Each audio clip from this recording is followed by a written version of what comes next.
Băiețelul meu de 1 an, când ascultă predica, așa de bine doarme.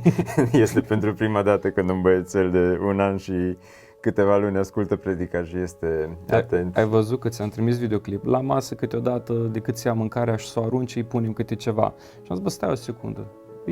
Seriile astea fain, vreau să ascult.